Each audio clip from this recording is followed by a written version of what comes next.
أستعيذ بالله من الشيطان الرجيم بسم الله الرحمن الرحيم. ரசூல் வாழ்ந்த காலத்தில் அந்த அரேபியாவை ஆட்சி செய்தவர்கள் யார் என்று 3 சமூகத்தாரின் பெயரை சொல்லி கேட்டேன்.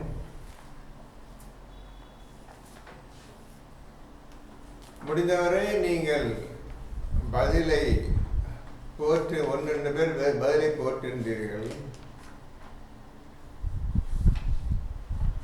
ரசூல் வருவதற்கு முன்னர், ரசூல் பிறப்பதற்கு முன்னர் அந்த அரேபியாவை ஆட்சி செய்தவர்கள் நீங்க நினைக்கபடி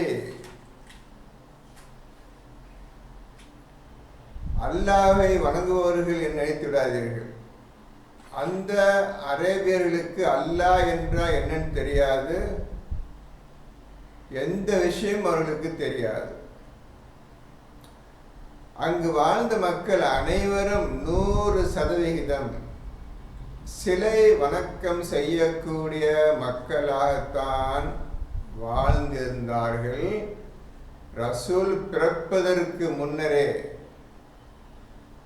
குறைந்தபட்சம் 2000 வருஷமாக அந்த அரேபியா நாட்டில் வாழ்ந்தவர்கள் அனைவரும் சிலை வணக்கம், விக்கிரக ஆராதனை செய்யக்கூடியவர்கள்தான் வாழ்ந்து கொண்டிருந்தார்கள்.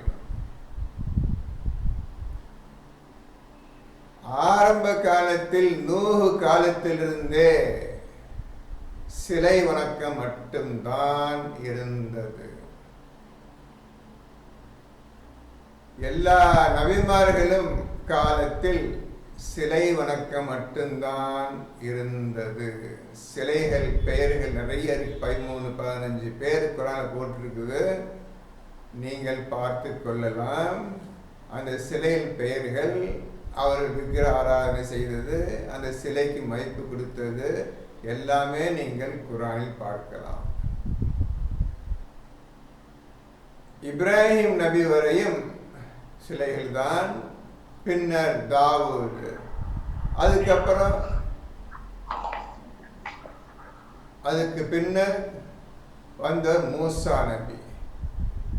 மூசா காலத்திலும் சிலை வணக்கம் செய்தவர்கள் தான் இருந்தார்கள். காரணம், மூசா தன் மக்களை கடலில் பிளந்து அழைத்து செல்லும் பொழுது அந்த ஒரு ஊரில் சிலையை வணங்கிக் கொண்டிருந்த கூட்டத்தினரை பார்த்து எங்களுக்கு இதே போல் சிலை வேண்டும் என்று கேட்டார்கள் இஸ்ரேலிய மக்கள் மூசாவிடம். அதிலிருந்து தெரிந்து கொள்ளலாம், எல்லா ஊர்களிலும் எல்லா நாடுகளிலும் சிலை வணக்கம்தான் இருந்தது. அவர்களுக்கு பிடித்த கடவுள், தெய்வம், ஆண்டவன், சிலை என்று வாழ்க்கை வாழ்ந்து கொண்டிருந்தார்கள். அவர்களை வணங்கி கொண்டிருந்தார்கள். இப்படியாக போய்கொண்டிருந்தது. கடைசியில் அவர்கள் என்ன செய்தார்கள்? காளை கன்றை, ஒரு பசுமாட்டை அவர்கள் தெய்வமாக எடுத்துக்கொண்டார்கள். இப்படியாக சிலை வணக்கத்தில் ஊறியவர்கள், அவர்கள் அல்லாஹ்வையும் கேட்கவில்லை, ரசூல்மார்கள் சொன்னதையும் கேட்கவில்லை. பழமையான முன்னோர்கள் எதை செய்து கொண்டிருந்தார்களோ அதை தான் செய்து கொண்டிருந்தார்களே தவிர எந்த நபி பேச்சையும் அவர்கள் கேட்கவில்லை, செயல்படுத்தவும் இல்லை. இப்பொழுது நபி காலத்தில், இப்போ நபிக்கு பின்னால் 1000 வருஷத்துக்கு முந்தி மூசா நபி வந்தார். அவர்கள் மூசாவை எந்த பெரிதும் பொருட்படுத்தவில்லை. பின்னர் ஈசா வந்தார்கள்.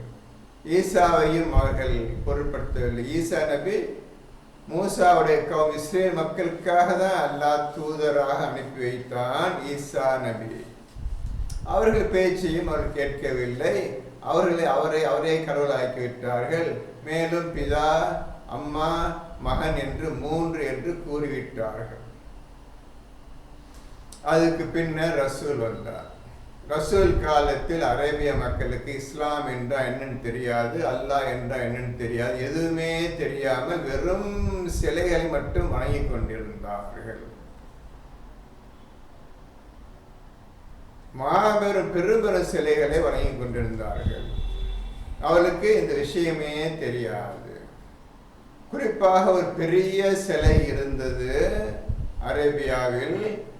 அந்த சிலையை பற்றியும் இந்த குர்ஆனிலேயே அல்லாஹ் சொல்லியிருக்கின்றான்.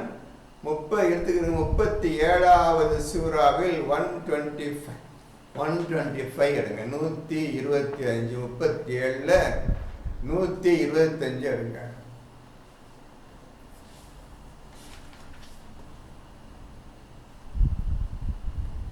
அவங்க எந்த சிலையை வணங்கினாங்கன்னு பாருங்க. அல்லாஹ் அந்த சிலை பேரை சொல்றான், எதை வணங்கினார் என்று அல்லாஹ் குர்ஆனிலே சொல்லுகிறான். 37ல 37ல 125.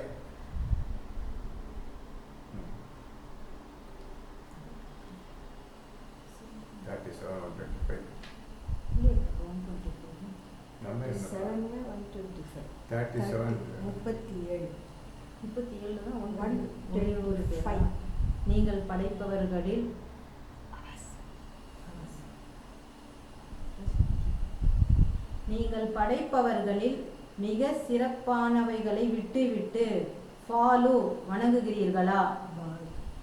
அந்த சிலையின் பேர் என்ன? நீங்க யாருடையும் பார்த்துக்கிறீங்க. பால் என்ற பெயர். இதான் பெரிய சிலை. அரேபியாலேயே இருந்து பெரிய சிலை. அதை தான் வணங்குவாங்க எல்லாரும். அரேபிய மக்கள் வணங்கு எல்லாம் அந்த சிலை வணங்குறாங்க. சரி, இப்பொழுது கொஞ்சம் ரசூலுக்கு முன்னால் போவோம். முதல் கூட்டம் இஸ்ரேலிய மக்கள். இந்த இஸ்ரேலிய மக்கள் வாழ்ந்த முழு எகிப்து நாட்டில், எகிப்து நாட்டில் வாழ்ந்தார்கள். அந்த கூட்டம் அனைவரும் அந்த கூட்டம் அங்கேதான் மூசா நபியும் பிறந்தார். எகிப்து நாட்டில் தான் மூசா நபியும் பிறந்தார். அவருடைய பூர்வீகம், இஸ்ரேல் மக்களுடைய பூர்வீகம் எகிப்து நாடு, ஈஜிப்ட் நாடு. அதுக்கப்புறம் ஈசா பிறந்தார். அதுதான் பெத்லஹேம் அல்லது ஜெருசலேம் என்று கூறுகிறார்கள். இங்கு ஈசா நபி பிறந்தார். இப்பொழுது இருக்க இஸ்ரேல் நாட்டில் தான் ஈசா நபி அவர்கள் பிறந்தார்கள். ஜெருசலேம் என்ற ஊரில் அல்லது பெத்லஹேம் என்ற ஊரில் பிறந்தார்கள் ஈசா நபி. இவர்கள் எகிப்து நாடு, அவர் ஜெருசலேம் என்ற ஊரில் பிறந்தார்கள் ஈசா நபி. இப்படியாக இவர்களுடைய வளர்ச்சியும் அங்க கிறிஸ்துவர்களுடைய வளர்ச்சியும் அதிகமாக வியாபார விஷயமாக எல்லா நாடுகளுக்கும் பரவ ஆரம்பித்தார்கள். இஸ்ரேலிய யூதர்களும் கிறிஸ்துவ மக்களும் பரவ ஆரம்பித்தார்கள். மற்ற நாடுகளுக்கு வியாபார விஷயமாக பரவினார்கள். அப்படியாக போகும்பொழுது அரேபிய நாட்டில் குடியேறினார்கள் இஸ்ரேலிய மக்கள். கிறிஸ்துவ மக்களும் அரேபிய நாட்டில் குடியேறினார்கள். இப்படியாக வியாபாரம் போகும் பொழுது இப்ப இந்த நாட்டில் 3 விதமான மதங்கள் உடையவர்கள் இருந்தார்கள் அரேபிய நாட்டில். சிலை வணக்கஸ்தர்களும் கிறிஸ்துவர்களும் யூதர்களும் ஆகிய 3 பேர் இருந்தார்கள். பின்னர் இன்னொரு கூட்டம் ஒன்று இருக்குது. அந்த கூட்டத்துக்கு பெயர் தெரியவில்லை, உங்க பார்த்து சொல்றேன். சொல்லக்கூட மாட்டேங்கிறேன்.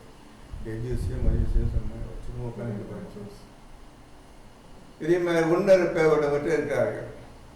உண்மை சொல்ற மாதிரி என்னத்து பேசுறாங்க.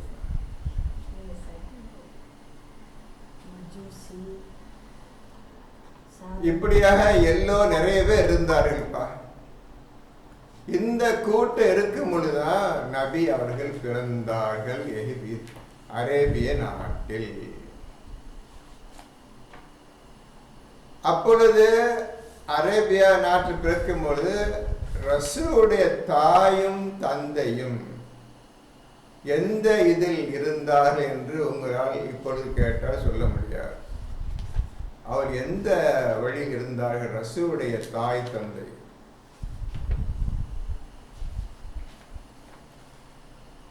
என்ன அந்த 262 அந்த ஈமான் கொண்டவர்களும் சாவியும் நமக்கு பேச கேட்க மாட்டேங்குது. இப்போ ரசூல் எந்த வயதில் அல்லாஹ் அவரை நபியாக தேர்ந்தெடுத்தான் என்பது இந்த குர்ஆனில் தெளிவாக இருக்கின்றது. அதை நீங்கள் இதுவரை பார்க்கவில்லை, உங்களால் பார்க்கவும் முடியாது, சொன்னாதான் உங்களுக்கு விளங்காது. ரசூல் அவர்கள் நபியாக தேர்ந்தெடுக்கப்பட்டு தூதராகவும் தேர்ந்தெடுக்கப்பட்டு அல்லாஹ் வஹி மூலமாக நல்ல விஷயங்களை இவர்களுக்கு சொல்லுங்கள். இதுவரை அவர்களுக்கு அந்த நாட்டில் எந்த நபியும் தோன்றவில்லை. அது முதல்ல கேள்வி கேட்க. ரசூலுக்கு முன்னால், நபி முஹம்மதுக்கு முன்னால் எந்த ஒரு நபியும் அல்லாஹ் அரேபிய நாட்டுக்கு அனுப்பவில்லை. இது ஆணித்தரமான உண்மை எழுதுகிறார். எந்த நபியும் வரல. இவதான் முதல் நபி. அல்லாஹ் தூதராகவும் நபியாகவும் நபி முஹம்மதை அந்த அரேபிய நாட்டுக்கு அனுப்பியுள்ளார். இப்பொழுது வஹி மூலமாக வந்த விஷயத்தை ரசூல் அவர்கள் மக்களுக்கு எடுத்து சொல்ல ஆரம்பித்து விட்டார்கள். யாரும் கேட்கவில்லை. அப்பவே எதிர்ப்பு கிளம்பிவிட்டது. எப்ப ஆரம்பித்தாரோ அப்பொழுதே எதிர்ப்பும் கிளம்பிவிட்டது அவருக்கு, ரசூல் அவர்களுக்கு. இதை நீங்க 2வது சூறாவில் 204 பார்க்கலாம். 2:204 அப்பமே ஒரு பெரிய எதிரி கிளம்பி விட்டான் ரசூல் முஹம்மதுக்கு எதிர்த்து. இப்பொழுது எந்த பேச்சையும் அவள் கேட்காமல் ரசூல் சொன்னதுக்கு மாறாகவே செயல்பட்டார்கள் அனைத்து விஷயத்திலும்.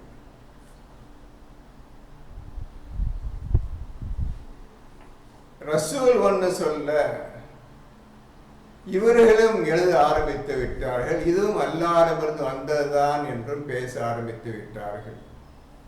அதை நீங்க பார்க்கலாம். 2:77, 78, 79 பார்க்கலாம். 2:78, 79 பார்த்துக்கலாம். நீங்க இது அல்லாஹ்விடம் வந்ததுதான் என்று அவர்கள் கூறினார்கள்.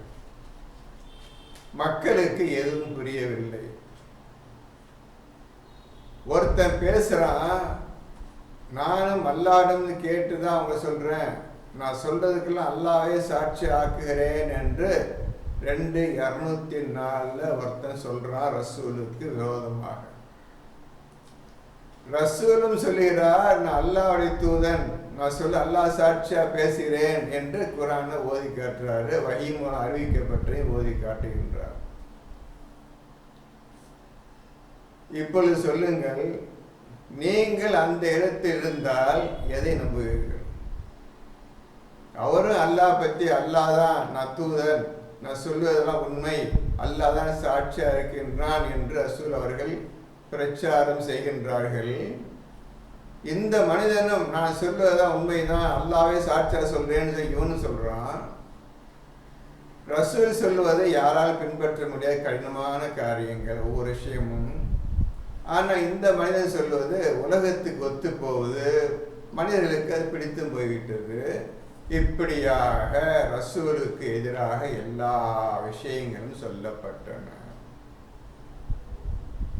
இதில் ரசூல் பேச்சு எடுபடவில்லை, யாருக்கும் பிடிக்கவில்லை. இப்படியாக போய்கொண்டே இருக்கின்றது. ரசூல் பயான் பண்ண அது யாரும் கேட்கறதுக்கு ஆள் கிடையாது. ஆகவே அந்த நாட்டில் சிலை வணக்கம் செய்பவர்கள்தான் ஆட்சி செய்து கொண்டிருந்தார்கள். அதிகமான சிலைகளை பற்றியும் அவர்கள் செய்யும் செயல் தவறு என்பதை பற்றி தான் நபி அவர்கள் அதிகமாக பேசினார்கள். மேலும் யூதர்களுக்கும் கிறிஸ்துவர்களுக்கும் அல்லாதான் உங்கள் இறைவன் 3 என்று சொல்லாதீர்கள் என்று கிறிஸ்துவ மக்களுக்கும் ரசூல் சொன்னார்கள். யூதர்களுக்கும் அல்லாதான் உங்கள் இறைவன், உங்களுக்கு என்னமெல்லாம் அல்லாஹ் உதவி செய்தான், இதெல்லாம் மறந்து விடாதீர்கள், கொஞ்சம் சிறிது சிக்கர் செய்யுங்கள் என்று கூறினார்கள் ரசூல். அவர்களும் கேட்கவில்லை, இவர்களும் கேட்கவில்லை, இந்த சிலை வணக்கம் செய்பவர்களும் கேட்கவில்லை. இப்போ இதிலிருந்து நீங்கள் தெரிந்து கொள்வது என்னவென்றால், இந்த அரேபிய நாட்டில் வாழ்ந்தவர்கள் அனைவரும் சிலை வணக்கம் செய்தவர்களால் தவிர மற்றபடி குடிபெயர்ந்து வந்தவர்கள், ஜெருசலத்திலிருந்து கிறிஸ்துவர்களும் எகிப்து நாட்டிலிருந்து யூதர்களும் வந்தார்கள். அவர் சொந்த வேலைகளாக வந்தார்களே தவிர இவர் பேச்சையும் எதையும் கேட்கவில்லை. ரசூலுக்கு முந்தையே இவர் குடியேறிவிட்டார்கள், கிறிஸ்தவர்களும் யூதர்களும். இந்த சிலை வணக்கம் எவ்வாறு தோன்றியது என்றால், ஆதமுடைய மகன் 2 மகன்களில் ஒருவரை, நல்ல மனிதனை ஒருவர் கொலை செய்துவிட்டார். அடுத்த மனிதரோ அல்லாஹ்வுக்கு விரோதியானவர். இவர் மூலமாக குழந்தை பிறந்தது, குடிகள் பரவி வளர்ந்தன. ஆதமுக்கு ஏற்பட்ட பிரகாரம் என்ன ஏற்பட்டது?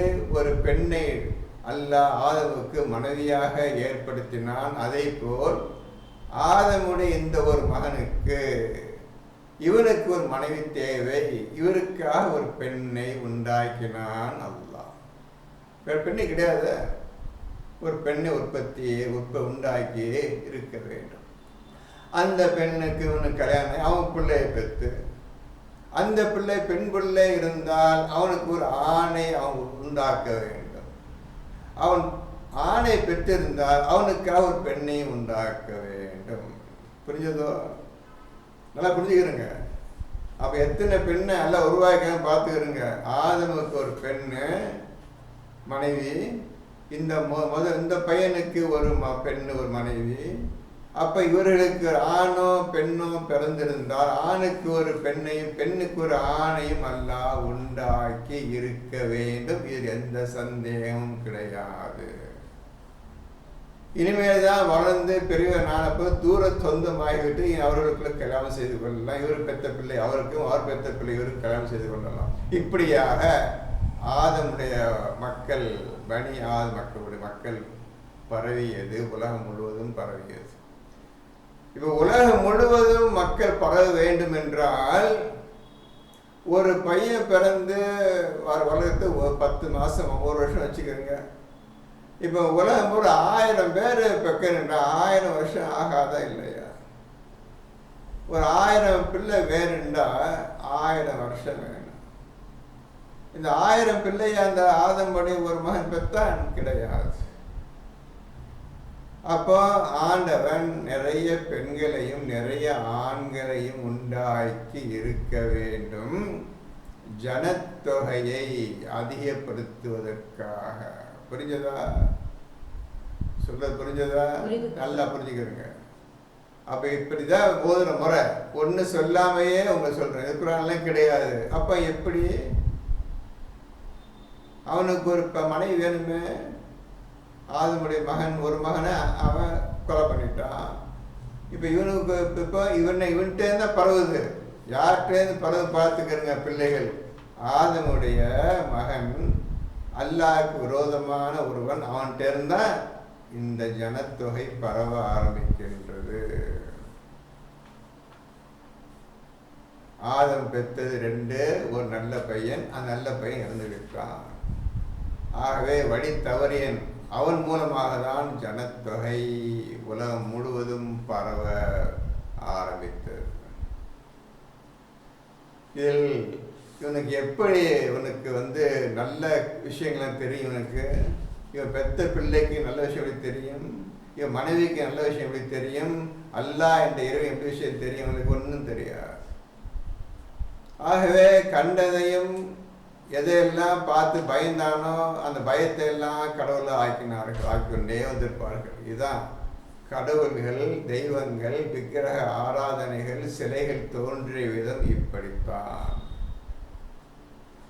சில பேர் சூரியனை வணங்கினார்கள், சில பேர் காற்றை வணங்கினார்கள். ஒவ்வொன்றும் ஒரு விதமாக தன் மனப்போக்கிலேயே பயந்தது எல்லாத்தையும் வணங்க ஆரம்பித்தார்கள். அவர்களையே ஒரு உருவத்தையும் கொடுக்க ஆரம்பித்து விட்டார்கள். எல்லாவற்றிற்கும் உருவம் கொடுக்க ஆரம்பிச்சாச்சு. எல்லா விஷயங்களுக்கும் மனித உருவத்தையே கொடுத்தார்கள். கண்கள், காதுகள், மூக்குகள் மாதிரி சிலைகள் வைத்தார்கள் தவிர வேற எதையும் செய்யவில்லை. இப்படியாக உலகம் முழுவதும் பரவ ஆரம்பித்து விட்டது. இந்த சிலை வணக்கங்கள் செய்யக்கூடிய முஷ்ரிக் வேலை செய்யக்கூடிய விஷயம் ஆரம்பமாகிட்டது. கண்டதெல்லாம் கடவுளாக, தெய்வங்களாக ஆக்கி கொண்டார்கள். கண்ட சடங்கு, சம்பிரதாயம் இதெல்லாம் வைத்துக் கொண்டு ஆரம்பித்து விட்டார்கள். இப்பொழுது அதே விஷயம் உலகம் பூரா பரவிடுச்சு. கூட்டம் அதிகமாகிவிட்டது. நூகுலேருந்து ரசூல் வரை கூட்டம் அதிகமாகிவிட்ட ஜனத்தொகை. இப்பொழுது இந்த ஜனத்தொகைக்காக அல்லாஹ் அனுப்பி வைத்தான். ஒரு விஷயம் நல்லா சொல்றேன், புரிஞ்சுக்கிறேங்க. இதுதான் முதல் நபி அரேபியாவுக்கு. இதுக்கு முன்னர் இப்ராஹிம் வந்தார், போனார்னா பொய் சொல்லியிருக்காங்க. அதெல்லாம் கிடையாது. இப்ராஹிம் தான் இந்த பில்டிங் கட்டினாரு, எல்லாம் பொய்ய சொல்றாங்க. அதெல்லாம் கிடையாது. உங்களுக்கு ஆதாரமாக ஒரு 4-5 ஆயத்தை காட்டுறாங்க. ரசூலுக்கு முன்னர் எந்த நபியும் கிடையாது. எழுதுங்க, ரசூலுக்கு முன்னர் அரேபியாவில் எந்த நபியும் தோன்றவில்லை. அப்படி ஹெட்டிங் போடுங்க. நான் வருஷத்துக்கு நம்பர் சொல்கிறேன், எழுதுங்க.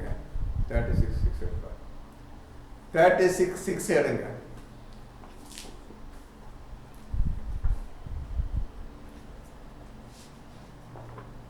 முப்பத்தி 6 கவனம் படிங்க. இதை படிச்சுட்டு உறுதியாக நெல்லுங்க.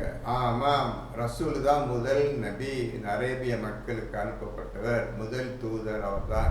இதற்கு முன் எந்த நபியும் இங்கு வரவில்லை அப்படின்னு எழுதி சொல்லுங்க. 36:6 எடுத்துக்கிட்டீங்களா? 36:6 படிங்க. எந்த சமூகத்தினரின் மூதாதையர்கள் எச்சரிக்கைப்படாமையினால் இவர்கள் அலட்சியமாக இருக்கின்றார்களோ இவர்களை நீர் எச்சரிப்பதற்காக. இப்போ அரேபிய நாட்டு மக்களுக்கு ரொம்ப அலட்சியமா இருந்தாங்க. எந்த தூதரும் வரவில்லை, எந்த ஒரு நேர்வழி காட்டுக்கூட எவரும் வரவில்லை. ஆகவே இது ஒன்றே விக்கிரக ஆராதனை செய்து கொண்டே இருந்தார்கள்.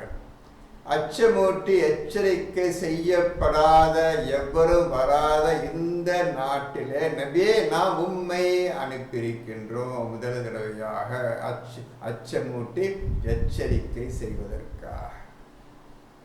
நல்ல ஆணித்தரமான உண்மையை பார்த்துட்டீங்க. நபிக்கு முன்னால் எந்த நபியும் அரேபியா தேசத்துக்கு அல்லாஹ் அனுப்பவில்லை. நம்பர் 2, இன்னொரு ஆயத்தை காட்டுறேன். நம்பர் என்ன?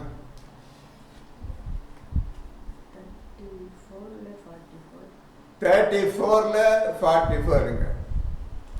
34:44.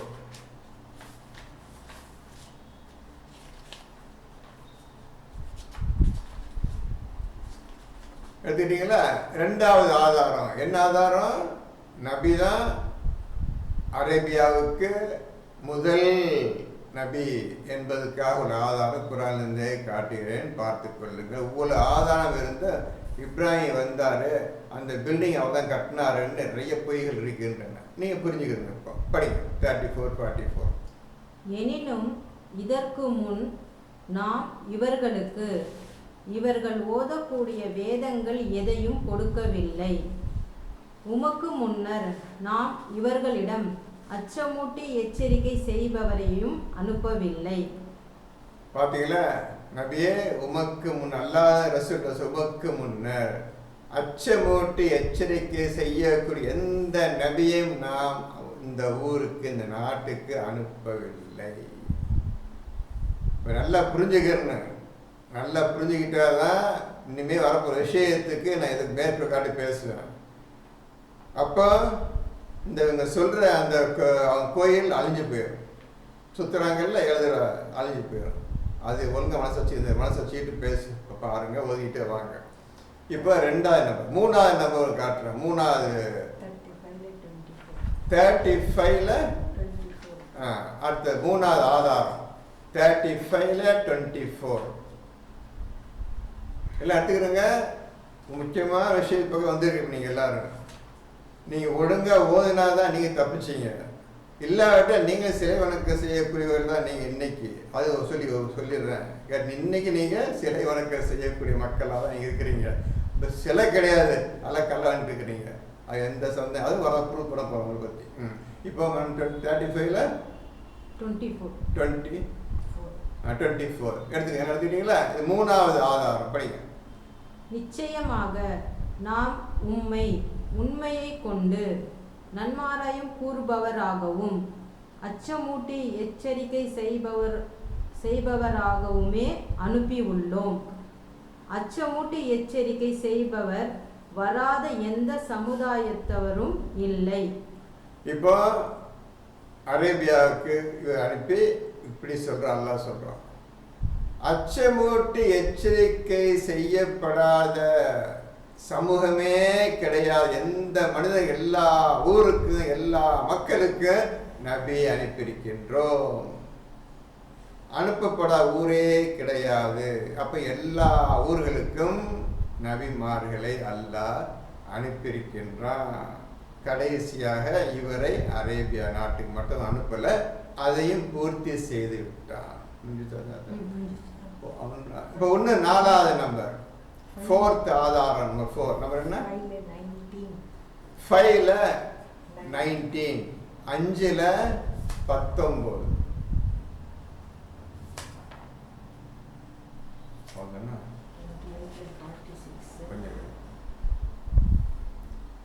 19 எடுத்துங்கப்பா. 5ல் 19.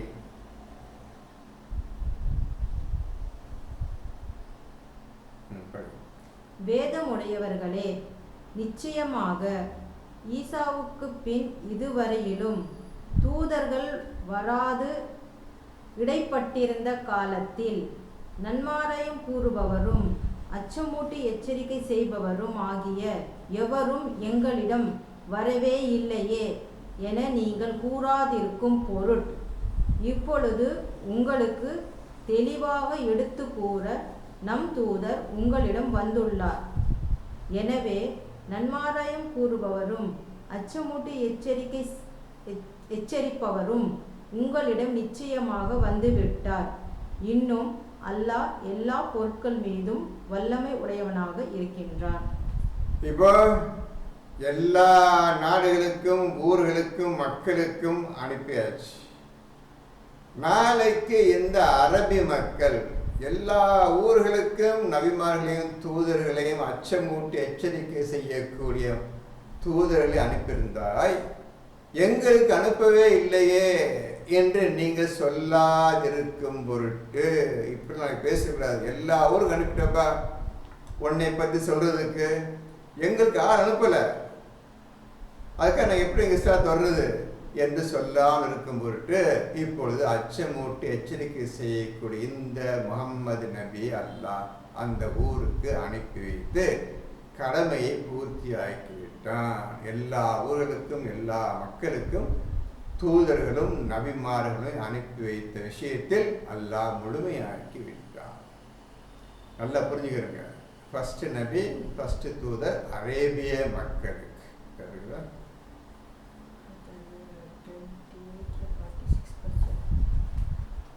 28ல் 46 எடுங்க.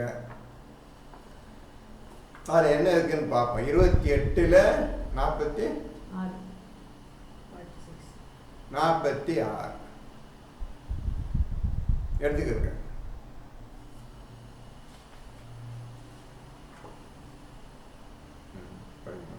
இன்னும் நாம் மூசாவை அழைத்தபோது நீர் தூர் மலையின் பக்கத்தில் இருக்கவும் இல்லை. எனினும் எந்த கூட்டத்தாருக்கு அச்சமூட்டி எச்சரிக்கை செய்பவர் அனுப்பப்படவில்லையோ? அவர்கள் ஜிகிர் பெறும் பொருட் அவர்களை அச்சமூட்டி எச்சரிப்பதற்காக உமக்கு இறைவனிடமிருந்து அருட்கொடையாக கூறப்படுகிறது.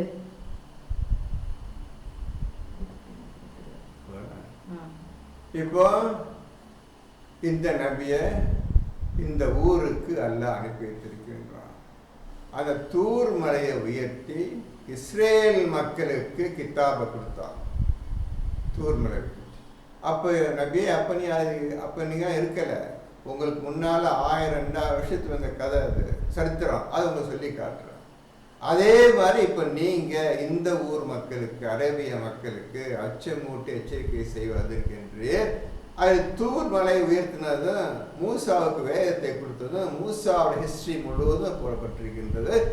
இதையும் நீங்கள் இவர்கள் படித்து காட்டுங்கள். அந்த ஊரில் யூதர்கள் அரேபிய யூதர்கள் இருக்கின்றார்கள், கிறிஸ்தவர் இருக்கின்றார்கள், எல்லோரும் பார்க்கட்டும் படிக்கட்டும் என் நபியை இந்த ஊருக்கு அனுப்பி வைத்தார். இப்பொழுது உங்களுக்கு இத்தனை ஆதாரங்கள் உங்களுக்கு எடுத்து காட்டி வைத்தேன். இதுதான் முதல் நபி அரேபியாவுக்கு. எந்த மாற்று கருத்தும் கிடையாது. அல்லாவே அனைத்தையும் சொல்லிவிட்டான். இதுதான் ஃபர்ஸ்ட் நபி அரேபியாவுக்கு. உலகத்துக்கே கடைசி நபி. எல்லா ஊருக்கு அனுப்பியாச்சு. இப்போ இவரை இந்த ஊருக்கு அனுப்பி. இப்போ நல்லா புரிந்து கொள்ளுங்கள். இவர்கள் இவ்வளவு சிலைகளை வைத்துக்கொண்டு விக்கிரக ஆராதனை, பூஜைகள், வணக்கங்கள் ஆகியவற்றை செய்து கொண்டிருந்தார்கள். தங்கள் தெய்வங்களுக்கும், தங்கள் கடவுள்களுக்கும், தங்கள் ஆண்டவர்களுக்கும். இப்படியாக இவர்களுடைய கோயில் எதுவென்றால், இப்போ நீங்க பார்க்குறீங்களே, ஒரு 4 சதுர பெரிய பில்டிங், கருப்பு துணி இப்போ முடிச்சுக்கிறாங்களே, இதுதான் அவருடைய கோயில். அவர்கள் சிலைகளை வைத்துக் கொண்டிருந்த இடம் அதுதான். அதை தான் சுற்றி சுற்றி வந்தார்கள். இப்பொழுது நன்றாக புரிந்து கொள்ளுங்கள். நபிக்கு இந்த குர்ஆன் கொடுக்கப்பட்டு மக்களுக்கு உபதேசம் செய்து கொண்டிருந்த பொழுது, அவர் மெயினா குறிப்பா ரசூல் இந்த சிலைகளை பற்றி தான் அதிகமாக இந்த குர்ஆனில் கூறினார்கள். வேண்டாம், இதனால் எந்த ஒரு நன்மையும் கிடையாது. அல்லாஹ் ஒருவன் தான் உண்மையான இறைவன், அவனையே நீங்கள் வணங்குங்கள், அவனுக்கு அஞ்சிக் கொள்ளுங்கள் என்று அச்சமூட்டி எச்சரிக்கை செய்து கொண்டிருக்க அவர்கள் கேட்கவில்லை. எல்லாவற்றையும் அவர்கள் தூக்கி போட்டு விட்டார்கள், ஒதுக்கி விட்டார், புறக்கணித்து விட்டார்கள். அவர்கள் இப்பொழுது ஒரு புதிய சமுதாயம், புதிய மதத்தை உண்டு பண்ண வேண்டும் என்று அவர்கள் முடிவு எடுத்து விட்டார்கள். யாரு? அரேபியாவில் வாழ்ந்த அந்த சிலை வணக்கம் செய்யக்கூடியவர்கள். இது அரேபியா, அங்கே உள்ள கடவுள், அது என்ன தெரியாது, என்ன பேர் ஒன்றும் தெரியாது. பேர் போட்டு, கடவுள் பேர் போட்டிருக்குது. அவங்க எதை கடவுள் சொல்றாங்க எது தெரியாது. நிறைய சிலைகள், ஒவ்வொரு சிலைக்கும் பெயர்கள் இருக்கின்றன.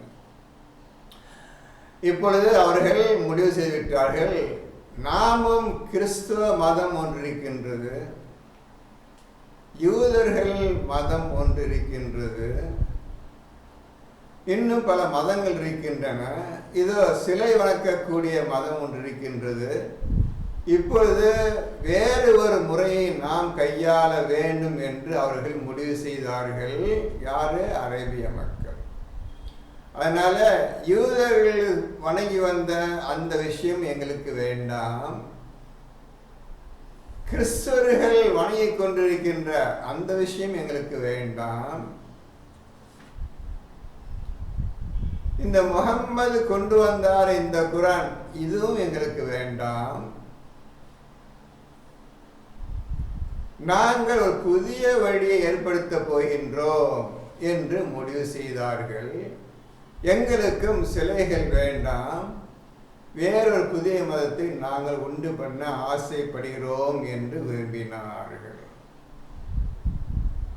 அந்த விருப்பத்திற்கு இணங்க இவர்கள் புதிய மதத்தை தோற்றுவித்தார்கள். அந்த மதத்தில் அவர்கள் ஏற்கனவே செய்து கொண்டிருந்த விஷயங்கள்லாம் இருக்கின்றன. ரசூல் சொன்னதையோ குர்ஆன்ல சொல்லப்பட்ட எந்த விஷயத்தையும் எடுத்துக்கொள்ளவில்லை. உருவ வழிபாடு வேண்டாம்பா, அதை மட்டும் அவர் எடுத்துக்கொண்டார்கள். ஆனால் எங்கள் நடைமுறைப்படி எங்களுடைய விவரங்கள் எப்படி போய், வாழ்க்கை முறை எப்படி போய் கொண்டிருக்கின்றதோ அப்படிதான் நாங்கள் நடந்து கொள்வோம். நாங்கள் அல்லாஹ்வை ஏற்றுக்கொள்ள மாட்டோம், எதை ஏற்றுக்கொள்ளோம், குர்ஆனை நாங்கள் புறக்கணிக்கின்றோம். அல்லாஹ் என்ற வார்த்தை ஒரு 10-15 வார்த்தை மட்டும் எடுத்துக்கொண்டார்கள், பேரளவு எடுத்துக்கொண்டார்கள். அதை வைத்துக்கொண்டு புதிய ஒரு சகாப்தம், புதிய ஒரு வழிமுறையை செய்து கொண்டு முடிவு செய்துவிட்டார். நான் சொல்லுவது உங்களுக்கு ஆச்சரியமாக இருக்கலாம். இது குர்ஆனில் உங்களுக்கு காட்டப் போகின்றேன். இதை படித்து நீங்கள் மேற்கொண்டு விரிவுபடுத்தி சிந்திக்க வேண்டும். இந்த ஆயத்தை 4வது சூறாவில் 150 எடுங்க. 4வது சூறாவில் 150 குர்ஆனை நீங்கள் இன்னும் ஓதவில்லை. ஒவ்வொரு ஆயத்தையும் ஓதி உண்மை விஷயத்தை எடுக்கவில்லை. அதில் நுண்ணை கவனமே செலுத்தலை. ஒழுங்கா ஓதி இருந்தால் நான் சொல்லியிருக்க தேவையை நீங்களே சொல்லியிருப்பீங்க, விஷயம் பேசியிருப்பீங்க. இப்போ 4வது சூறாவில் 150 ஒழுங்கா படியுங்க. அது போட்டிருக்க விஷயத்தை மொத்தம் முழு விஷயம் போட்டிருக்கிறதில்ல. அதை நீங்கள் சிந்திச்சு உள்ள ஒரு விஷயம் எடுத்துக்கிட்டே இருக்கணும்.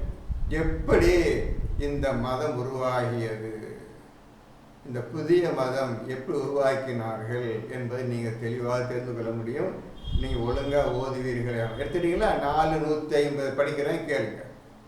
நிச்சயமாக எவர்கள் அல்லாஹ்வையும் அவன் தூதர்களையும் நிராகரிப்பவர்கள் அல்லாஹ்வுக்கும் அவன் தூதர்களுக்கும் இடையே பாகுபாடு செய்ய விரும்பி நாம் அத்தூதர்களில் சிலர் மீது ஈமான் கொள்வோம், சிலரை நிராகரிப்போம் என்று கூறுகின்றனர். நிராகரிப்புக்கும் ஈமானுக்கும் இடையே ஒரு வழியை உண்டாக்கி கொள்ள நினைக்கிறார்கள். போதுமா? இப்போ நிராகரிக்கிற கூட்டம் இருக்குதுப்பா அரேபியா முழுவதும். இப்போ தூதர்கள் சொல்ல விஷயங்கள் இருக்கின்றன. அந்த விஷயம் வேண்டாம். நாங்கள் உங்கள் நிராகரிக்க காஃபிராக இருக்க நிராகரிப்ப காஃபிர்களாக இருக்கும் நிலையில் குர்ஆனை நிராகரிப்பவர்கள் காஃபிர்கள். நாங்கள் காஃபிராக இருக்க மாட்டோம், அந்த பக்கம் போக மாட்டோம். இதுக்கு இடையிலே ஒரு புதிய வழியை நாம் ஏற்படுத்த போகிறோம் என்று கூறி ஏற்படுத்திவிட்டார்கள் ஒரு மதத்தை. அந்த மதத்துக்கு அவர்கள் இஸ்லாம் என்று பெயர் வைத்தார்கள். அதுக்கு தான் முஸ்லிம் என்று பெயர் வைத்தார்கள். அதற்கு ஒரு பள்ளிவாசலை கட்டினார்கள். அந்த பள்ளிவாசல் நீங்கள் படித்து பார்த்துருக்கீங்க, சொல்லிட்டு 907 எழுதிக்கிறீங்க.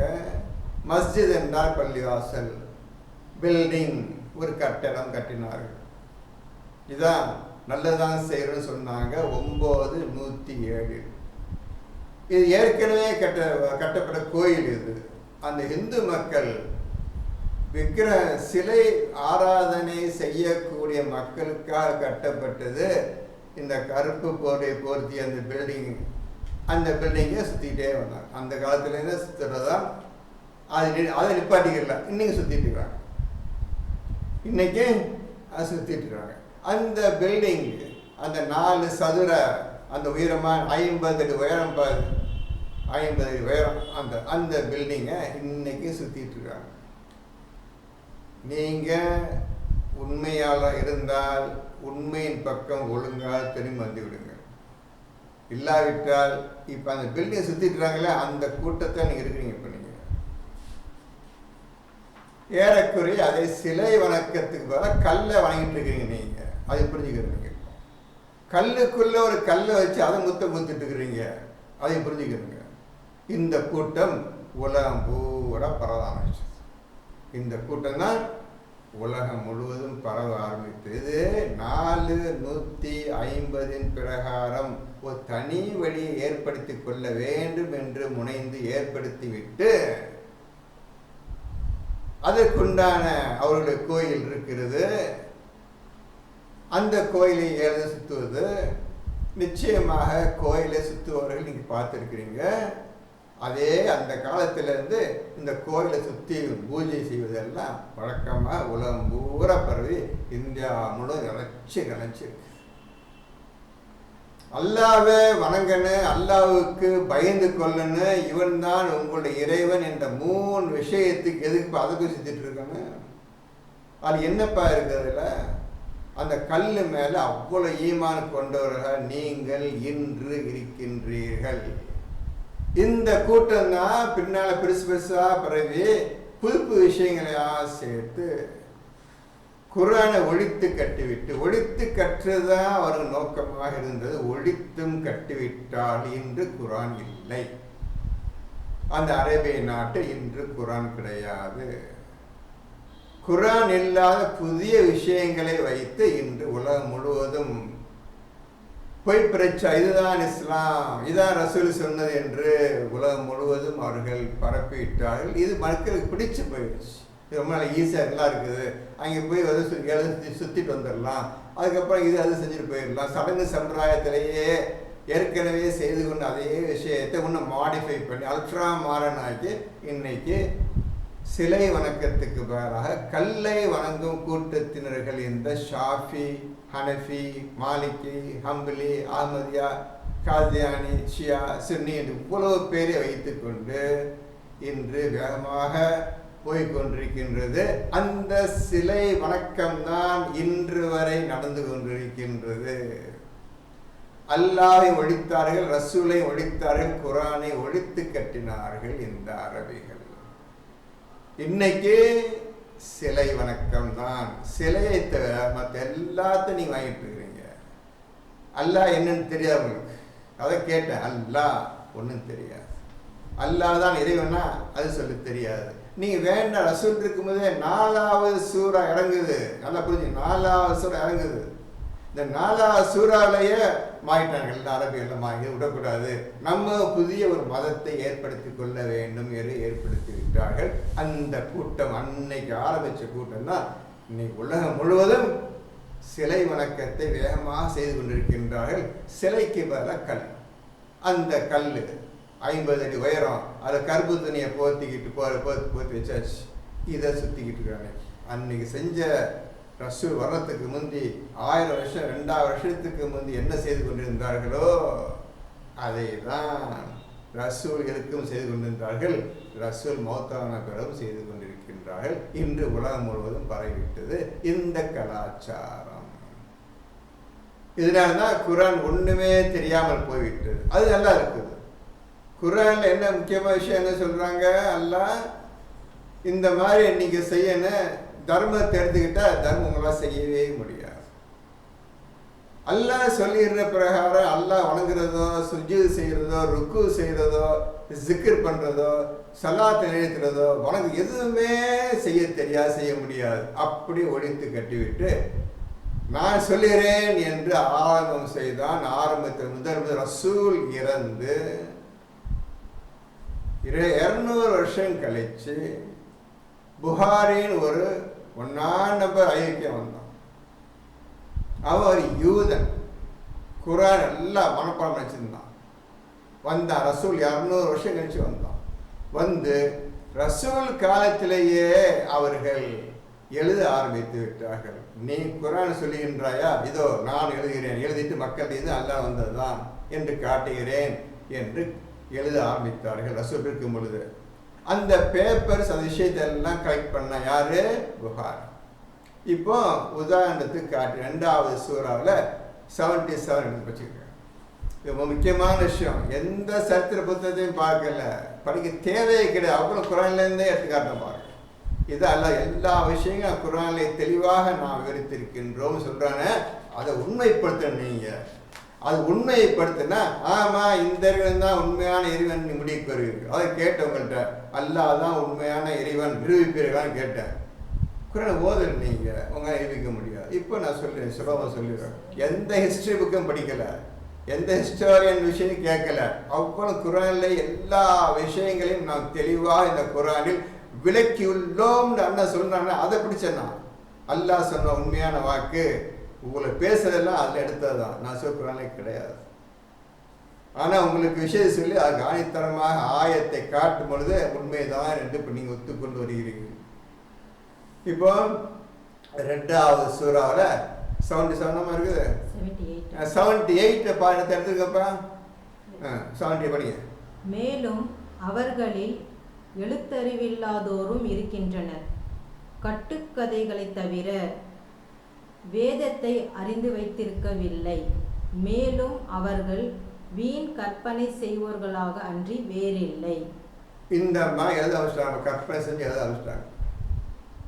எல்லாத்தையும் கற்பனை, வீண் சடங்கு சம்பிரதாயம் பொய்கள் எல்லாம் கட்டுக்கதை. இதுதான் இஸ்லாம், இதுதான் இஸ்லாம், இப்படிதான் செய்யணும், இப்படிதான் செய்யணும் சொல்லி தான் இந்த சுத்தலே சேர்த்தாங்க. எது இதான் ஹஜ்ஜு, இதான் சுத்தன்னு, எது சுத்தன்னு சொல்லி வச்சாங்க. அதே நாங்கள் செய்ததையே இப்பொழுது நடந்து கொண்டு, என்னைக்கு ரசூல் வர்றதுக்கு முன்னர் 1000 வருஷத்துக்கு முன்னர் என்ன கொள்கையில் எந்த செயலில் இருந்தார்களோ அதே இன்று வரை நடந்து கொண்டு இருக்கின்ற எந்த குறையும் இல்லாமல். அழிந்தது அல்லாஹ், அழிந்தது குர்ஆன், அழிந்தார்கள் ரசூல் அவர்கள். முடிவு செய்வோம், கதை முடிஞ்சிச்சு, 3 கதை முடிஞ்சிச்சு. இப்போ அடுத்த என்னமா, இப்போ 79 அடுத்தது 2ல 79 படிங்க. அற்ப கிரயத்தை பெறுவதற்காக தம் கரங்களாலேயே நூலை எழுதி வைத்து கொண்டு பின்னர் அது அல்லாஹ்விடமிருந்து வந்தது என்று கூறுகிறார்களே, அவர்களுக்கு கேடுதான். அவர்களுடைய கைகள் இவ்வாறு எழுதியதற்காகவும் அவர்களுக்கு கேடுதான். அதிலிருந்து அவர்கள் ஈட்டும் சம்பாத்தியத்திற்கும் அவர்களுக்கு கேடுதான். இவ்வளவு பெரிய பொய்களை கட்டுக்கதை எக்கச்சக்கம் எழுதிட்டாங்க.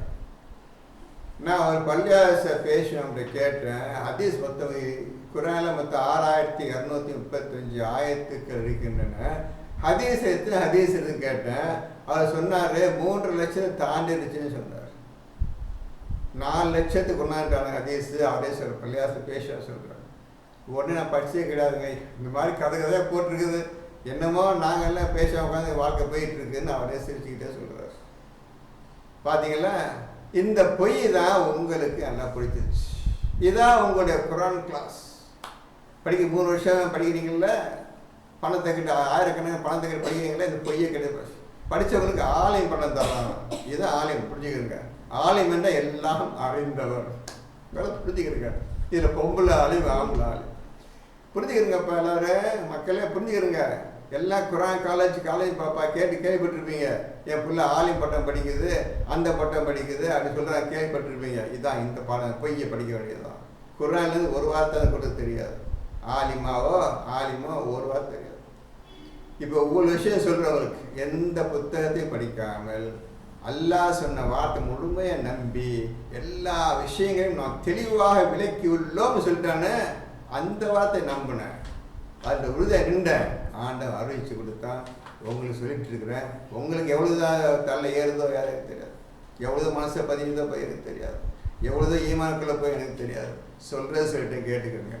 இப்போ இவர்களாகவே எழுதி கொண்டு என்ன சொல்கிறாங்க அவங்க, இதுவும் அல்லாஹ் சொல்கிறாங்களா, இதுவும் அல்லாஹ்விடமிருந்து வந்தது, இதுவும் அல்லாஹ்விடமிருந்து வந்ததுதான் பொய்யை பரப்பினார்கள்ப்பா. மக்களுக்கு பிடிச்சி போயிடுச்சு. ஏன் பிடிச்சது தெரியுமா, இந்த ரசூல் எல்லாத்தையும் செலவு பண்ண, நீங்கள் மீதமுள்ள எல்லாம் செலவு பண்ண தர்மம், இந்த தர்மத்தை படித்தாலே அவங்களுக்கு பணம் சேர்க்கிற ஆசை அவங்களுக்கு. எப்படி கொடுக்குறது, அதுக்கு இவன் சொல்றது நல்லா இருக்குது. மக்களை எழுதி காட்டுறாங்கல்ல, அதுக்கு தான் வச்சாங்க 2.5% கொண்டாந்தாங்க. தர்மம் 2.5% தான். பார்த்துக்கோங்க, குரான் எங்கேயும் கிடையாது. இந்த குரான் பயன் பண்ணுறாங்க நிறைய பேர் தமிழ்நாட்டில், ஒருத்தவங்க கூட எல்லாம் 2%. எங்கடா போட்டுருக்கு 2% குரானில்? மீதமுள்ளதை செலவு செய்ய சொன்னால் 2%. அது தனது செல்வத்தில் கேட்பவருக்கும் கேட்பாதவருக்கும் பாத்தியதே ஒன்று சொன்ன பிறகு 2%. அது தர்மத்தை பற்றி என்னம்மா விளக்கம் எல்லாம் சொல்லிடுறோம் பார்த்தீங்களா, விவரித்து கூறுகிறாங்க. பிடிக்கல இவங்க சொல்ல, நம்ம மனசுக்கு எது சரியோ அது செய்ய கரெக்ட் அப்படின்னு சொல்லி தான் இந்த மதம் உருவாகியது. இந்த மதத்துக்கு இஸ்லாம் வச்சுட்டாங்க. இதுதான் இஸ்லாம் வச்சாங்க. இந்த இஸ்லாம் தான் அவங்க இஸ்லாம் தான் உலகம் பூரா இன்னைக்கு பரவி 160 கோடி கூட்டம் நிறைஞ்சு இருக்குது. அவ்வளோ விதமாக அந்த புகாரி கெடுத்தாம்பா. இப்போ எழுதி வச்சதை கரெக்ட் பண்ணலாம். எழுதி வச்சதை இது சரிதான், இதுதான் உண்மையானது, ரசூல் தான் சொன்னான்னு சொல்லி மக்களுக்கு பார்க்க ஆரம்பிச்சான் இந்த புகாரி. அவன் புது விஷயங்கள் வெளியிட்டான். இஸ்லாம் இதான் அப்படிதான் அதை நம்புறாங்க. அவங்களுக்கு மக்களுக்கு தோதாக எல்லாத்தையும் எழுதப்பட்டது. மக்கள் நம்பினார்கள். குர்ஆன் அப்படியே அழிந்து ஒழிந்தது. குர்ஆன் ரசூலும் அப்படியே ஒதுக்கி தள்ளப்பட்டார். அல்லாஹ் என்னவென்றே தெரியாமல் போய்விட்டது. சும்மா அல்லாஹ்லாம் கத்துறாங்களுக்கு ஒன்றும் தெரியாது. அல்லான்னு வச்சுக்கிட்டாங்க, சும்மா ரசூல் வச்சுக்கிட்டாங்க. குர்ஆன் தொடர்றது கிடையாது. மற்றபடி மஸ்ஜிதுன்னா நான் கட்ட பள்ளி, நாங்கள் கட்ட கட்டிடம் தான். இதோ இங்கே இருக்கு பாருங்க, 50 வயத்தில் கருப்பு துணி போட்டு மூடு இருக்கு பாருங்க, இதுதான் அல்லாவுடைய வீடு, அல்லாவுடைய காபான்னு சொல்கிறாங்க. சொல்லி மக்கள் ஈஸியாக போச்சு. ஏன்னா எல்லாமே சிலை வணக்கத்திலே வந்த கூட்டம் தானே.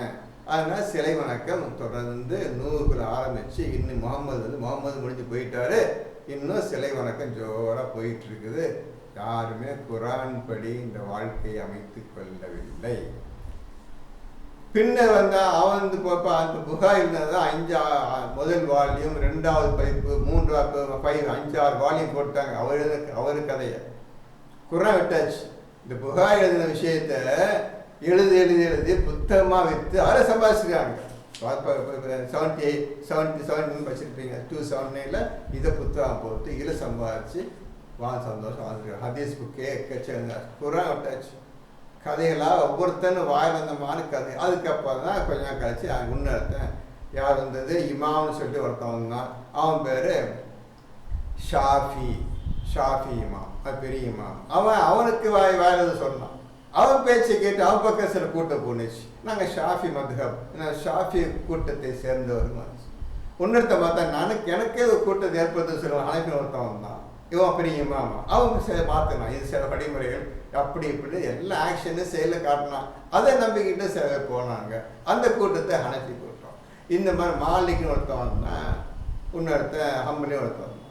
இப்படியா போய் இன்னைக்கு காதியானி, அப்புறம் ஒன்று அகமதியா, என்னமோ பேரில் கூட்டம் இறஞ்சிருச்சு. குர்ஆனை விட்டுட்டு புது மதங்களும் புது சம்பிரதாயங்களும் சடங்குகளும் ரிச்சுவல்ஸ் எல்லாம் சேர்ந்து எக்கச்சக்கம் நிறைஞ்சு இருக்குது. இப்போ இன்னைக்கு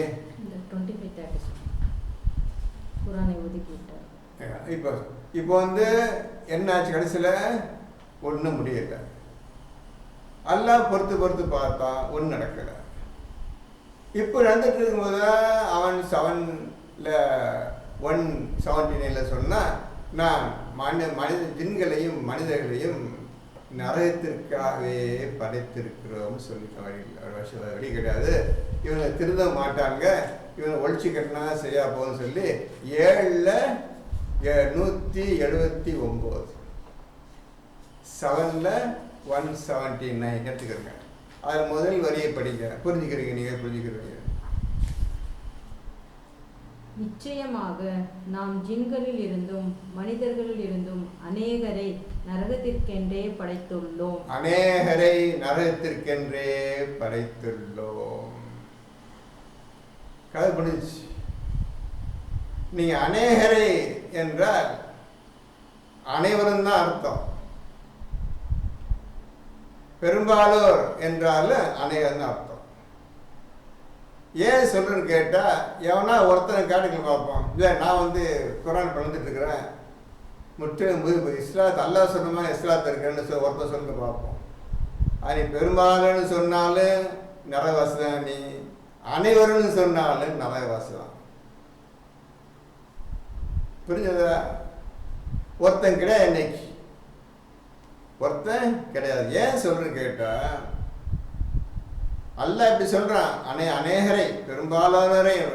அவ பெரும்பாலானர் என்றால் 198-97 பேர் பெரும்பாலான ஆகிட்டீங்க, நரகத்திற்காக படைக்கப்பட்டீங்க. அப்போ மிச்சம் 2 பேர் இருக்கிறீங்க. அந்த 2 பேர் வர காட்டுங்கள். நீங்கள் குர்ஆன் நடக்கக்கூடிய வர காட்டுங்க பார்ப்போம். நான் கேட்குறேன், குர்ஆன் விளக்கக்கூடிய ஒருத்தனுக்காக நம்ம பார்ப்போம். அந்த அநேகர் கூட்டத்தில் பெரும்பாலான கூட்டத்தை நீங்கள் தப்பிச்சிடுறீங்க. ஒருத்தன் காட்டுங்க பார்ப்போம். எவனா ஒருத்தன் தைரியம் இருந்தால் நான் குர்ஆன் பண்ணி நடக்கிறேன் சொல்லக்கூடிய ஒரு மனிதன் உலகத்தை காட்டுங்க, ஒருத்தன் கிடையாது. அதை சொல்லிடுறேன். ஏன் கேட்டால் அல்லாஹ் இந்த மாதிரி சொல்லியிருக்கிறான். இப்போ 32:13 32ல் 13 எடுங்க. 32ல் 13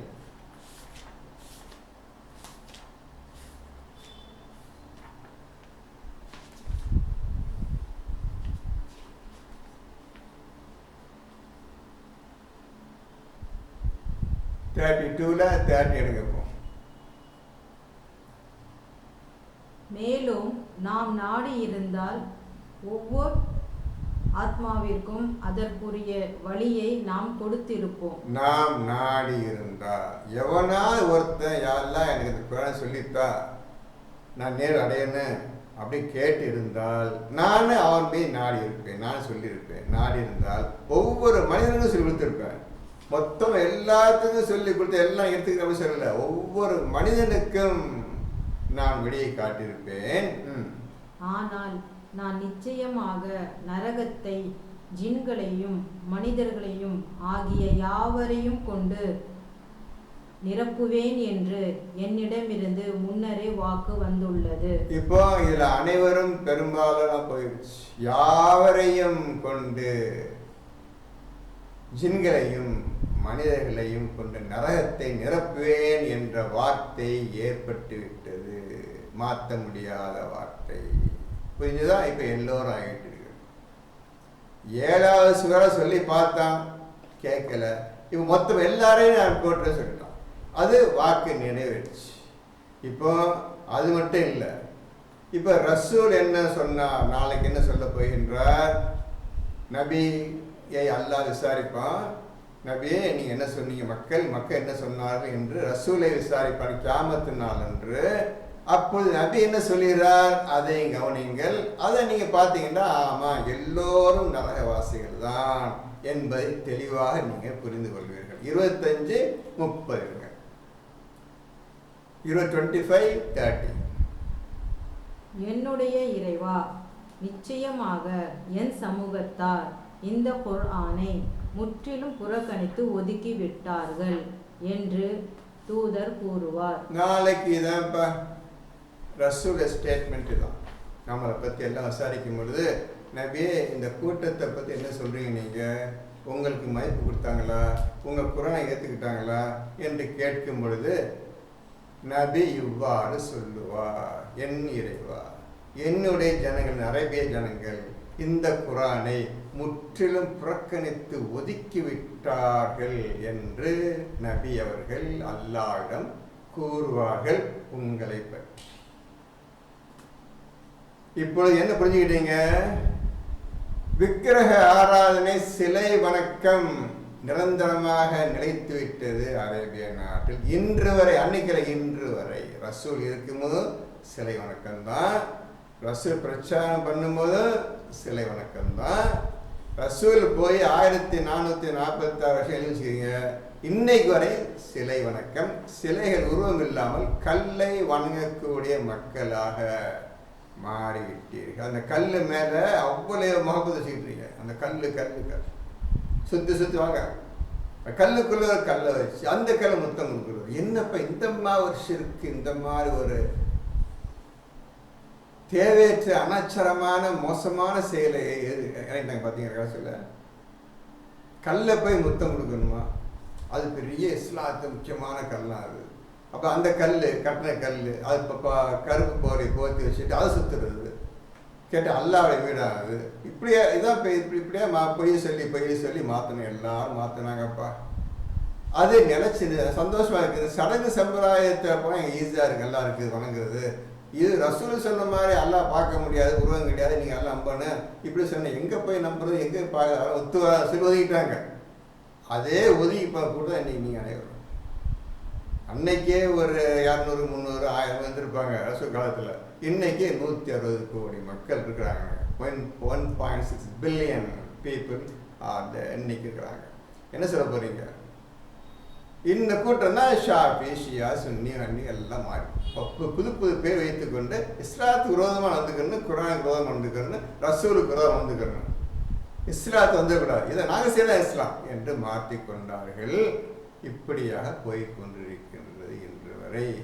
ஆகவே அன்று எந்த மதத்தினர் இந்த சிலை வணக்க செய்கிற மக்கள் ஆட்சி செய்தார்களோ அவர்கள்தான் இன்றும் ஆட்சி செய்து கொண்டிருக்கின்றார்கள். அவர்கள்தான் இன்றும் ஆட்சி செய்து கொண்டிருக்கின்றார். அவர்களுடைய பரம்பரையா இன்னைக்கு அந்த அரேபிய நாடு முழுவதும் ஹிந்து நாடுன்னு சொல்லலாம். அல்ட்ரா மாடர்ன் ஹிந்து நாடு சொல்லிக்கிறங்க. சிலை வணங்கக்கூடிய நாடு சொல்லுங்க. அந்த நாடு மட்டும் இல்லை, சுற்றி அவ்வளவு அரேபிய நாடுகள், ஆப்பிரிக்காவில் உள்ள நைஜீரியா, சூடான் போன்ற நாடுகளும், ஏசியாவில் உள்ள பாகிஸ்தான், பங்களாதேஷ், ஆப்கானிஸ்தான், மலேசியா, இந்த மாதிரி புரூனை, இந்த மாதிரி இந்தோனேஷியா, இந்த மாதிரி இந்த கூட்டம் எல்லாமே சிலை வணக்கத்தை மறைமுகமாக செய்து கொண்டிருக்கும் கூட்டத்தினராக ஜனங்கள். இவர்கள் இந்த நாடுகள் சேர்ந்து 30-35 நாடுகள் இருக்கின்றன. உலகம் முழுவதும் பரவி இருக்கின்றார்கள். அனைவரும் கல்லை வணங்கக்கூடியவர்கள், கல்லு மீது ஈமான் கொண்டவர்கள், கல்லை முத்தம் கொடுப்பவர்கள், கல்லு மீது ஈமான் கொண்டவர்கள். சிலையை விட்டு கல்லை வச்சுக்கிறாங்க, முடிஞ்சு போச்சுக்காங்க. இதான் இப்போ இன்னைக்கு. ஆகவே அரேபிய நாட்டை ஆண்டவர்கள் தான் இன்றும் இதை விட மோசமான நிலை போயிட்டாங்க. ரசூல் காலத்தை விட 1000 மடங்கு இன்னும் மோசம். அல்லாஹ் விதத்தனமான விரோதிகளாகவும் குரானை தொடாமல் இருக்கணும். அதில் கண்ணு கத்துமா இருக்கிறாங்க. இன்னைக்கு நீ குரானை பற்றி பேச தலைவிட்டுருவாங்க. அந்த மாதிரி ஈரான்காரன்னு இந்த சவுதி கூட்டமும் அரபுக்காரனும் அப்படி இருக்காங்க. எந்த நாட்டில் நீங்கள் குரானை பேச முடியாது. நீ குரானை பேசுகிறேன்டா ஒரே ஒரு நாடு இந்தியாவில் தான் பேச முடியும். இந்தியாவோட முழு உரிமை, உங்கள் சுதந்திரம் இருக்குது. உங்கள் குரானை பற்றி வெளியே சொல்றதுக்கு ஒரே ஒரு நாடு இந்தியா நாடு மட்டும்தான். அமெரிக்காவில் பேசலாம், யூரோப் கண்ட்ரியில் பேசலாம், ஆஸ்திரேலியாவில் பேசலாம், நியூசிலாந்தில் பேசலாம். வெள்ளைக்கார நாடுகளிலும் நம்ம இந்திய நாட்டில் மட்டும்தான் இந்த குரானை மக்கள் எடுத்து சொல்வதற்கு முழு சுதந்திரம் இருக்கின்றது. மற்ற எந்த நாட்டும் கிடையாதுப்பா, தலைவற்றுறாங்க. அவ்வளோ காட்டு பசங்க, அவ்வளோ உண்மையை சொல்ல போனால் அவ்வளோ கோவம் வந்தவர்கள். இப்போ நன்றாக புரிந்து கொண்டிருப்பீர்கள். நான் ரொம்ப ஷார்ட்டாக சின்ன சொல்லிட்டேன். யார் ஆட்சி செய்து கொண்டிருந்தார்கள்? சிலை வணக்க ஆட்சி செய்து கொண்டிருந்தார்கள். இன்னைக்கு சிலை வணக்கம், சிலைக்கு பதிலாக கல்லை வணங்கக்கூடியவர்கள் ஆட்சி செய்து கொண்டிருக்கின்றார்கள். மற்ற அல்லாஹ் வணங்குபவர்களோ அல்லாஹ் பயந்தவர்கள் யாருமே கிடையாது என்று அனைவரையும் அல்லாஹ் நரகத்தில் போட்டு விடுவாங்க. எந்த சொல்லிட்டார், ரபி சொல்லிட்டு போயிட்டார். அதனால எல்லோருக்கும் நரகம் நிச்சயமாகிவிட்டார், எந்த சந்தேகமும் கிடையாது. முடிந்தால் குரானை நீங்கள் தப்பிச்சுக்கிறீங்க, அவ்வளோதான். நீங்கள் தப்பிச்சு உண்மை பக்கம் தப்பிச்சுக்கிறீங்க. இல்லை நான் அப்படிதான் இருப்பான்னு நான் தானம் பண்ணிக்கிறேன், எந்த கவலையும் கிடையாது. ஏன்னா ரசூல் இப்போ சொன்ன விஷயம் யாராலும் ஃபாலோ பண்ண முடியாது, யாராலும் பின்பற்ற முடியாது. அப்படி கஷ்டமான காரியம். நீங்கள் அவசியம் வந்துட மாட்டீங்க. என்ன, அந்த கூட்டத்தை விட்டு நீங்கள் வந்துட மாட்டீங்க. அவசியம் உங்களை தொற்ற மாட்டீங்க. உங்களால் முடியாது. உங்களால் முடியாது சொல்கிறேன், இப்போ சொல்ல முடியாது, எந்த காரியம் செய்ய முடியாது. அப்படி இருக்கீங்களா நீங்கள்? வர்றதுண்டா ஒரு தீர்க்கமாக முடிவு எடுக்கணும், எதற்கு தயாராக இருக்கணும். என்ன செஞ்சால் உயிரே போனாலும் சரிதான், நம்ம நரகத்தை தப்பிச்சிருந்தேன்னு சொல்லி எந்த ஆணும் பெண்ணு இந்த முக்கியம் வர்றாங்களோ அவங்க தப்பித்தார்கள். இல்லாவிட்டால் அவர்கள் கதை முடிந்தது. இப்பொழுது உங்களுக்கு சிம்பிளாக சுருக்கமாக சொல்லுகிறேன். இது நல்ல அழகான முறையில் பெருசாக சொல்லலாம். இருந்தாலும் இப்போ சொன்னதை நீங்கள் ஒழுங்காக சிந்திச்சு பார்த்து இன்னும் ஒழுங்கான குரான் முறையை ஒழுங்கு கற்று ஓதுனா நிறைய விஷயங்கள் உள்ள எடுக்கலாம். எல்லாமே குரானே பேசுகிறது தவிர எந்த புத்தகத்தையும் படித்ததும் கிடையாது, தொட்டதே கிடையாது, எவன்கிட்ட போய் இதுக்கு அர்த்தம் கேட்டதே கிடையாது. அவ்வளவுக்கு அல்லாஹ் நம்பி அல்லாட்டே கேட்டு தான் நான் பேசுகிறேன்னு தவிர இவ்வளோ விஷயம் பேசினேன் அவ்வளோ குரான்லேருந்து காட்டணும். ஆகவே இறுதி நபி, கடைசி நபி, அரேபியாவுக்கு அனுப்பப்பட்டது. முதல் நபியும் கடைசி நபியும் முஹம்மது அவர் மட்டும்தான். அவர் தான் தூதராக இருந்தார். அவரையும் அல்லாஹ் போயிட்டு வாங்க அனுப்பிச்சு விட்டாங்க, முடிஞ்சிருக்காது. இப்பொழுது நீங்கள் புரிந்திருப்பீர்கள், ஓதுங்கள். இதில் ஏதாவது சந்தேகம் இருந்தால் தாராளமாக கேட்கலாம். ஆகவே இஸ்லாம் கிடையாது, இன்னைக்கு கிடையாது. முஸ்லீம் தான் யாரும் கிடையாது. முஸ்லீம் அர்த்தம் தெரியாது, இன்னைக்கும் தெரியாது. முஸ்லீம் அர்த்தம் தெரியாது, இஸ்லாம்னு அர்த்தம் தெரியாது. என்ன தெரியுங்க அர்த்தம் போறீங்க? நீங்கள் குரான் எழுந்திருந்தா இஸ்லாம் வாழ்க்கை அர்த்தம் தெரிஞ்சிருக்கும், முஸ்லீம் தான் என்னன்னு தெரிஞ்சிருக்கும். ரெண்டுக்கும் அர்த்தம் தெரியாது. என்ன செய்ய போறீங்க உட்காந்துக்கிட்டு? அதுக்கு நீங்கள் குரான் ஓதணும். குரான் ஓதுறதுக்கு நீங்கள் வருஷக்கணக்கில் ஓதணும். வருஷக்கணக்கில் ஓதுன்னு இருக்குது. முயற்சி பண்ணுங்க, அவ்வளோதான். அதை சொல்ல முடியும். இப்பொழுது இத்துடன் இந்த பயானை முடித்துக் கொள்கின்றேன். பிஸ்மில்லாஹ். அடுத்த விஷயத்தில் பார்ப்போம். உங்களுக்கு அதுக்கு முந்தி ஒரு கேள்வி கேட்டு தருகிறேன். அதையும் நீங்கள் படித்து பதில் சொல்லுங்க. நீங்கள் பாவம் இதுக்கு இப்போ நான் பதில் சொல்லிட்டேன். இந்த கேள்விக்கு நான் உங்களுக்கு பதில் சொல்லிட்டேன். அதனால் திருப்பி நான் கேட்க அவசியம் இல்லை. இன்னொரு கேள்வி தருகிறேன், அதையும் நீங்கள் பார்த்து பதில் சொல்லுங்கள். அதாவது மனிதன் அவனுக்கு அல்லாஹ் விதியை ஏற்படுத்துகிறான். விதி ஒன்று இருக்கு உனக்கு. உன்னுடைய இறப்பு எப்போ வருன்னு நீ ஒன்றா சொல்ல முடியாது. உன்னுடைய விதியை நீ எழுதுகின்றாயா அல்லது அல்லாஹ் உன்னுடைய விதியை தீர்மானிக்கின்றானா, எழுதுகின்றானா? தகுந்த ஆதாரத்தோடு நீங்கள் இதுக்கு விடை அளிக்க வேண்டும். மனிதனுடைய விதியை அவன் எழுதுகின்றானா அல்லது அல்லாஹ் உன்னுடைய விதியை எழுதுகின்றானா? முடிவெடுத்துக் கொள்ளுங்கள். ஒழுங்கான பதிலை சொல்லுங்கள். இந்த மாதிரி தத்துவம் நல்ல விஷயங்கள் பக்கம் நீங்கள் ஓதி போயிட்டு இருந்தா உங்களுக்கு நல்லது. எந்த இப்போ கேள்வி எடுத்துட்டா கண்டுபிடிச்சி தெரியணுமே, பதிலை கண்டுபிடிக்க அந்த ஆசை இல்லை. அதனால் கூட ஓதி அப்போ ஒன்று அந்த மாதிரி நம்ம இந்த அவங்க கல்ல சொத்தை கூட்டத்திலே இப்போ தான் இருப்போம் அப்படின்னு முடிவு எடுத்துட்டீங்க. முடிவு எடுக்கணும். டெய்லி ஒரு விஷயம் எடுக்கணும். இந்த மாதிரி வந்துருக்கு, இன்னும் கண்டுபிடிக்கணும். ஒரு வாரம் டைம் இருக்குது. என்ன இந்த மாதிரி கேள்விக்கு என்ன இருக்குன்னு யோசிக்கணும், சிந்தனை செய்யணும். அதை விட்டாச்சு. கேட்காத விஷயத்தையும் பதிலிருக்கு. சரி பேசுகிறேன், அப்போ யாரும் சொல்ல. முன்னேறதுக்கு வழியை சொல்கிறேன். அன்னைக்கு பின்னேறதுக்கு பின்னாடி எப்படி போகணும் அந்த மாதிரி தேடிட்டு போயிட்டு வேறு மற்ற முன்னே வழியை காணும். சரி பரவாயில்ல. பிஸ்மில்லாஹ். அடுத்த வாரம் மேற்கொண்டு இந்த 2வது சூறாவில் அன்றைக்கி 50 வரையும் பேசியிருந்தோம். 50வது ஆயத்தையும் பேசியிருந்தோம். அடுத்த வாரம் 51வது ஆயத்தை படிப்போம். அடுத்த வாரம்